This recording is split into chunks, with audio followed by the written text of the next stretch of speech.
High guys, welcome to my YouTube channel stitching with Naaz. आज आपण बघणार आहोत एकदम अशी सध्या चालू असलेली ट्रेंडिंगची स्लीव्ज डिझाईन. चला बघूया. ट्रेंडिंग स्लीव्ज बनवण्यासाठी मी दोन्ही स्लीव्ज एकत्र कट करत आहे. त्याच्यामुळे मी 4 पदरी कपडा घेतला आहे आणि 4 पदरी कपडा घेतल्यानंतर मी उंची ठेवली आहे 13 इंच आणि खालच्या साईडला मी घेतले आहे 7 इंच. 7 इंचावर एक मी सरळ रेष मारली आहे आणि वरच्या साईडला मी घेत आहे 3.5 इंच. 3.5 इंचावर टिक करायचं आणि जे खालचं 7 इंच आहे ना, 7 इंचावर देखील टिक करायचं आणि असा त्या दोन्हीला जोडून घ्यायचं. मी पूर्ण स्ट्रेट आकार न देता थोडासा नॉर्मल गोलाकार दिलेला आहे. आता मी इथं टिक मार्क केलेले व्हिडिओत क्लिअर दिसत नाही, परंतु थोडासा गोलाकार. आता मी बघा जसं कट करत आहे गोलाकार दिला आहे, सेम तसंच तुम्ही देखील करू शकता. वरच्या साईडला जी 3.5 इंच घेतला आहे ना, तिथं सेंटर काढायचा आणि एक तुटका मारायचा. चला मी इथलं ओपन करत आहे. वरचं माझं पॅक असल्यामुळं आता खाली काय करायचं, खालच्या साईडला जी खालची साईड असते ना, तिथं डबल फोल्ड एकदा थोडं आणि अजून एकदा म्हणजे असं डबल फोल्ड करून सावकाश शिलाई मारायची. शिलाई मारताना कपडा असा ओढायचा नाही. ओढला तर कपडा असा लांबतो आणि कपडा कमी जास्त होतो किंवा गोल होतो. त्याच्यामुळं शिलाई मारताना एकदम सावकाश शिलाई मारून घ्यायची. शिलाई मारत आहे एकदम सावकाश.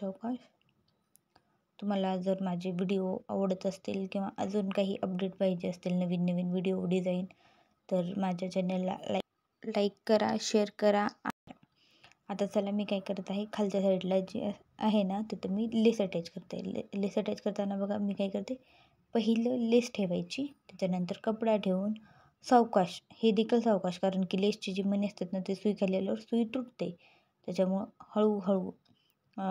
हळूहळू कपड्यावर लेस अटॅच करायची. जर तुमच्याकडं सिंगल फूट असेल तर लेस अटॅच करायला एवढं काय प्रॉब्लेम येत नाही, परंतु मी डबल फूटनेही अटॅच करते. तर फक्त एवढं लक्ष द्यायचं की जी खालची मणी आहेत ना, ती इकडे येऊ नये, म्हणजे सुई खाली येऊ नये.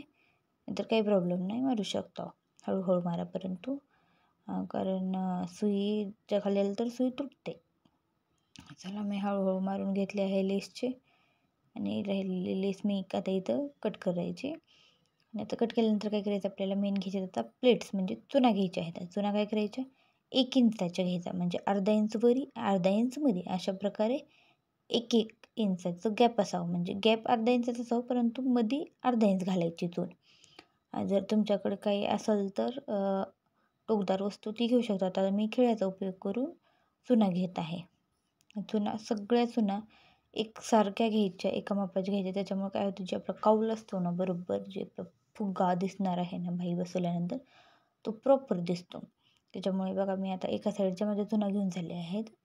आता दुसऱ्या साईडच्या देखील चुन्या सेम तशा घ्यायच्या. आता काय करायचं, जे 3.5 इंच वर घेतलं होतं ना, 3.5 इंचाकडं तोंड करून चुना घ्यायच्या. हे देखील चुना तशाच सेम 1 इंचाच्या समान मापाच्या. चुना ह्या दोन्हीकडच्या चुना सारख्या यायला पाहिजे. सारख्या आल्या तरच बाहीची फिनिशिंग पण छान वाटणार आहे आणि बाहीचं जे पफ होतो, जे काऊल होतो, ते देखील बरोबर वाटणार आहे. त्याच्यामुळं चुना घेताना थोडं लक्ष द्यायचं. बघा मी सावकाश चुना घेत आहे. म्हणजे आय थिंक 7-8 चुना झाल्या असतील. तुमच्या कमी जास्त होऊ शकता. तुम्ही लहान मोठ्या घेतल्या असेल तर, जास्त माझ्यासारख्या घेतल्या असेल तर 6-7 होतं. आता मी काय केले आहे, नॉर्मल आपली जी स्लीव्ज आहे ना, त्या स्लीव्जची कटिंग केली आहे आणि ती अस्तरसोबत जोडून तयार करून ठेवली आहे. तर मी स्लीव्जची उंची घेतली आहे 4. तुम्ही बाहीची उंची 4, 4.5 घेऊ शकता. आता सेंटरपासून दोन्ही साईडला 2-2 इंच आणि त्याच्या खाली लगेच 3 इंच आणि 3 इंचावर टिक मार्क करायचं. आता आपल्याला काय करायचं, इथं बाही ठेवायचं. आता हे जे काऊल केलेलं आहे त्याचे सेंटर आणि बाहीचा सेंटरवर एक पिन लावून घ्यायचे. पिन लावल्यानंतर काय करायचं, नंतर जिथं आपण 2 इंचावर टिक मार्क केला आहे ना, तिथे आणि त्याच्या खाली जिथे 3 इंचावर केलं आहे तिथे पण थोडा काऊल काय करायचा, बाहीपेक्षा अर्धा इंच बाहेर ठेवायचा. कारण बाहेर ठेवल्यानं काय होते, जे आपण घातल्यावरही काऊल तसाच राहतो, ते ओपन होत नाही. त्याच्यामुळे थोडा अर्धा इंच काऊल बाहेर ठेवायचा. आता ह्या साईडला सेम तसंच करायचं. 2 इंचावर केलं होतं तिथं आणि 3 इंचावर आणि थोडा बाहीपेक्षा काऊल फुगा हा थोडा जे आहे त्या चुना घेतलेलं ते बाहेर ठेवायचं. त्याच्यामुळं काय होते, बाही नंतर बरोबर बसते. नंतर काय करायचं, जशी आपण ठेवलं आहे ना, पिन लावली आहे ना, त्याचप्रमाणे बाहीला शिलाई मारून घ्यायचे. शिलाई मारताना सावकाश मारायची आणि जिथं 2 इंचाचं आहे तिथं एक लहान लहान अशा 2 चुना घेऊन तिथला कपडा ॲडजस्ट करायचा. आता बघा मी इथं लहान लहान 2 चुना घेत आहे. नंतर सेंटरची टाचणी काढली आणि इकडच्या साईडला देखील 2 अशा स्मॉल एकदम लहान लहान, किंवा तुमचे जर 2पेक्षा जास्त होत असेल तर 2पेक्षा जास्तही पण लहान लहान चुना घेतले आहेत. आणि नंतर जसे आपण आहे तसे सगळे शिलाई मारली आहे. पण मेन लक्षात ठेवायचं, अर्धा इंच कौल बाहीपेक्षा बाहेर ठेवायचा. त्याच्यामुळं घातल्यावरही कौल ओपन होत नाही. जसा आज चुना घेतला आहे तसाच सेम राहतो. आता बघा माझे झाले आहे शिलाई मारायची. आता बघा तुम्ही कौल कसा परफेक्ट दिसत आहे. आणि जे आता आपण अर्धा इंच सोडलं होतं ना दोन्ही साईडला, आता ते कट करून घ्यायचं. बघा सेम मी कट करत आहे. बघा माझं कौल झालं आहे तयार. ट्रेंडिंग स्लीव्ज डिझाईन बघा कशी वाटते तुम्हाला, कमेंटमध्ये सांगा कशी आहे ते.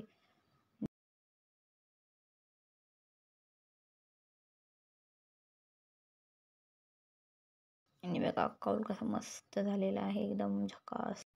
तरी अजून असेच नवनवीन व्हिडिओ पाहण्यासाठी माझ्या चॅनलला लाईक करा, शेअर करा, सबस्क्राईब करा. Thanks for watching.